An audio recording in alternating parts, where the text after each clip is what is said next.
ശ്രീരാമ രാമ രാമ ശ്രീരാമചന്ദ്ര ജയ. ശ്രീരാമ രാമ രാമ ശ്രീരാമഭദ്ര ജയ. ശ്രീരാമ രാമ രാമ സീതാഭിരാമ ജയ. ശ്രീരാമ രാമ രാമ ലോകാഭിരാമ ജയ. ഭാർഗവ ഗർവശമനം. വസിഷ്ഠനോട് ദശരഥൻ ദുർനിമിത്തങ്ങളുടെ കാരണം അന്വേഷിച്ചു. ഇപ്പോൾ ചെറിയൊരു ഭീതിയുണ്ടാവുമെങ്കിലും അഭയമുണ്ടാകും, ഒന്നും പേടിക്കാനില്ല, കീർത്തി വർദ്ധിക്കും എന്ന് വസിഷ്ഠൻ പറഞ്ഞു. അപ്പോഴേക്കും വഴിയിൽ പരശുരാമനെ കണ്ടു. കറുത്തിരണ്ട് കാർമേഘ നിറത്തിൽ ബന്ധവാഗ്ന സമാനനായ ശിവശിഷ്യൻ കോപിച്ച് മഴു അസ്ത്രം ഇവ ധരിച്ച് വഴിമധ്യേ വന്നു നിന്നപ്പോൾ ദശരഥൻ സാഷ്ടാംഗം നമസ്കരിച്ചു. മറ്റുള്ളവർ എന്ത് ചെയ്യണമെന്നറിയാതെ വിഷമിച്ചു. ദശരഥൻ പല രീതിയിൽ പരശുരാമനെ സ്തുതിച്ചു. ദശരഥന്റെ സ്തുതികൾ കേട്ടിട്ടും കോപമടങ്ങാത്ത ഭാർഗവരാമൻ, ഞാൻ ഒഴിഞ്ഞുണ്ടോ രാമനെ ത്രിഭുവന ഭൂവത്തിങ്കൽ? ഞാനല്ലാതെ ഈ 3 ലോകത്തിലും മറ്റൊരു രാമനുണ്ടോ? മനുഷ്യനായ അങ്ങ് ക്ഷത്രിയനാണെങ്കിൽ എന്നോട് യുദ്ധം ചെയ്താലും.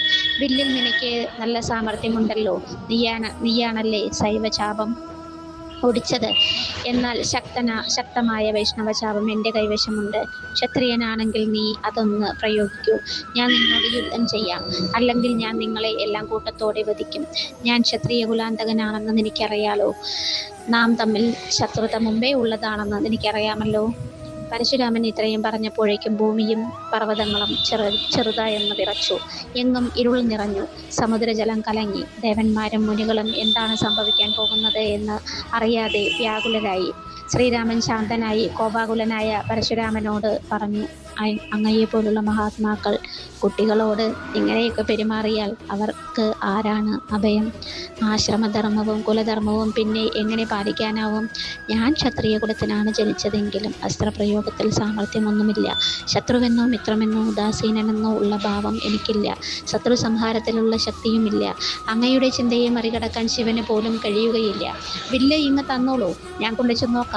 സാധിച്ചില്ലെങ്കിൽ വിഷമമുണ്ടാകരുത്. ഇങ്ങനെ പറഞ്ഞ പരശുരാമനിൽ നിന്ന് വില്ല് വാങ്ങി നിൽക്കുമ്പോൾ 14 ലോകങ്ങളിലും ഒരു പ്രത്യേക തേജസ് കാണുവാൻ കഴിഞ്ഞു. വില്ല് കുലച്ച് ബാണവും തൊടുത്ത രാഘവൻ ചോദിച്ചു, എൻ്റെ അസ്ത്രത്തിൻ്റെ ലക്ഷ്യം കാണിച്ചു തന്നാലും അത് നിഷ്ഫലമാവാൻ വയ്യ. ശ്രീരാമന്റെ വാക്കുകൾ കേട്ട് സന്തോഷത്തോടെ പരശുരാമൻ സ്തുതിച്ചുകൊണ്ട് പറഞ്ഞു, കാരുണ്യവാരിധിയായ രാമ, എൻ്റെ പുരാണകഥ കേട്ടാലും ബാല്യത്തിൽ ഞാൻ ചക്രതീർത്ഥത്തിൽ ചെന്ന് മഹാവിഷ്ണുവിനെ തപസ് ചെയ്തു. കൈവല്യമൂർത്തിയായ മഹാവിഷ്ണുവിനെ എൻ്റെ മുമ്പിൽ പ്രത്യക്ഷപ്പെട്ടു.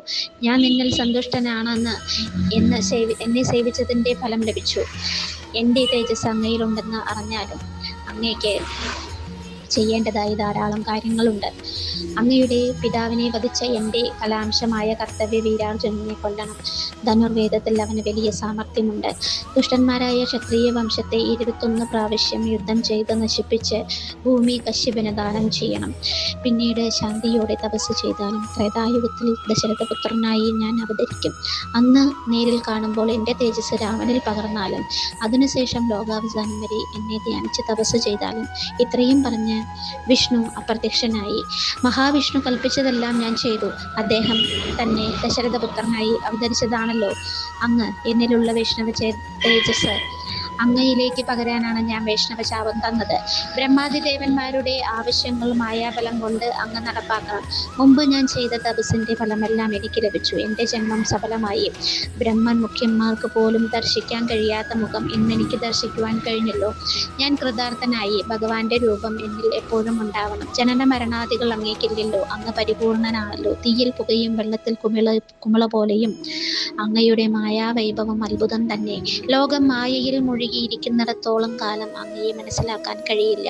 സത്സംഗം കൊണ്ടുണ്ടാകുന്ന ഭക്തിയാൽ അങ്ങയെ സേവിച്ച് മനുഷ്യൻ അങ്ങയുടെ മായാസാഗരത്തിൽ നിന്നും പതുക്കെ കരകയറും. അങ്ങയുടെ ജ്ഞാനം വേണമെന്ന് ആഗ്രഹിക്കുന്നവർക്ക് സദ്ഗുരുവിനെ ലഭിക്കും.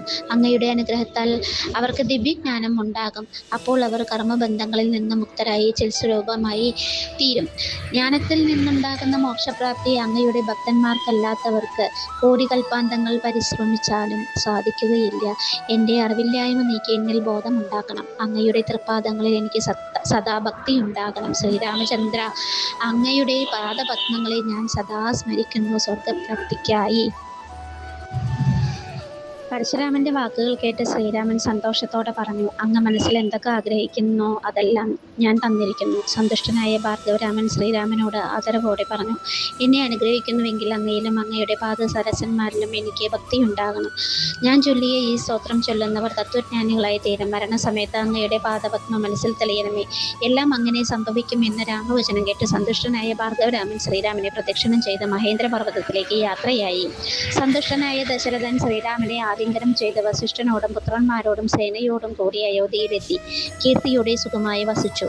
മഹാവിഷ്ണു ലക്ഷ്മി ദേവിയോടെ വൈകുണ്ഠത്തിലെന്ന പോലെ മനുഷ്യരൂപം പൂണ്ട രാമൻ ആനന്ദത്തോടെ കഴിഞ്ഞു. കേകേയ രാജാവായ യുധാജിത്ത് കൈകേയി പുത്രനായ ഭരതനെ കൂട്ടിക്കൊണ്ടുവന്ന് ചെല്ലുവാൻ ദൂതനെ അയച്ചു. ശത്രുഘ്നനോടൊപ്പം ഭരതനെ ദശരഥൻ യാത്രയാക്കി. അമ്മാവനോടൊപ്പം അവർ കേകേയി രാജ്യത്ത് സുഖമായി വസിച്ചു. സീതയോടും രാമനോടും കൂടി കൗസല്യാദേവി സന്തോഷത്തോടെ വസിച്ചു. രാമലക്ഷ്മണന്മാരായ പുത്രന്മാരോടും ഭാര്യമാരോടും കൂടി ദേവേന്ദ്രൻ ഇന്ദ്രപുരിയിലെന്ന പോലെ ദശരഥൻ അയോധ്യയിൽ വാണു. സമസ്ത ലോകത്തിനും ആനന്ദമേകാൻ മനുഷ്യരൂപം പൂണ്ട പരമാത്മാവായ ആനന്ദമൂർത്തി ദേവിയായ സീതയോടൊപ്പം അയോധ്യയിൽ വാണരുളി. ശ്രീരാം ജയം, ശ്രീരാമ ജയം, ശ്രീരാമ ജയം.